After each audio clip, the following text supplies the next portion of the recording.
December 2005, I found myself in the middle of a nightmare. I was in a psychiatric hospital, in a bed, and I was the patient. Only it wasn't a nightmare, it was real. All of this happened, it started to happen over the course of a week where I didn't sleep. My husband had been away on a business trip, and he got back on Friday and knew immediately that something was wrong, but he couldn't put his finger on it. He tried to calm me down over the weekend, and if you've never seen anyone who's manic before, I'll paint a picture for you. You're talking really, really fast, you're agitated and excited, and even though you haven't had any sleep. And I had this secret that I had to tell him, but I couldn't get to the point. And so when you see and hear Jesus, when you're watching an episode of Lost on TiVo, it's time for him to call for help. So that's what he did. And he first called the advice nurse hotline from our health insurance company.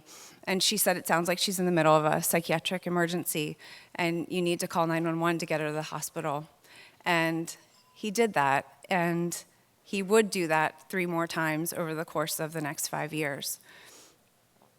Depression and anxiety and other mental illnesses are something that I would never wish on my worst enemy.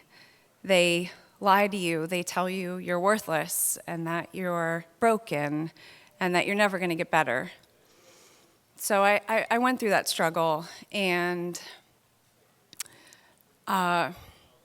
realized that I remember specifically one moment. I got back from the 3rd time in the hospital, and it was after my first child was born, and I'm sitting in a bubble bath of all places, but sitting there and I'm scrubbing, myself clean. I'm trying to get the hospital smell off of me and probably my own smell off of me from being in the hospital for the whole week and not showering. But I'm sitting there thinking, I didn't just go through all this hell for nothing. I'm going to make something come of this, something good come of this. And so fast forward a couple years, and my second child is now almost 1, and I started writing. And I wrote on a blog that I titled Bipolar Mom Life, because I wanted other young women who had been diagnosed with a similar condition to know that they could have a family someday, and that it does get better. And I wanted them to be able to type in bipolar and mom into Google and find me. And so I was writing for about 1.5 years, and I was writing anonymously because I was afraid of stigma, and I was afraid of being treated differently for having this condition. And so I was approached by a major website to write an article, and I wrote it, and the editor called me immediately, and she said, "We loved it. We want you to write more, and we'll pay you." And I said, "Okay, this is amazing." It was my first paid writing job. And I said, "What do you want me to write about?" And she said, "Write about being a mom with bipolar disorder." And I said, "Okay, I can do that." And so I wrote, and that first article that went out was put on a bigger site that they were owned by, and a lot of people in my community and my friends and family who didn't know about my condition because we had kept it quiet called me and texted me and emailed me and said, "Thank you for sharing your story, because I also went through something similar," or my sister or my aunt or my cousin. We all know someone.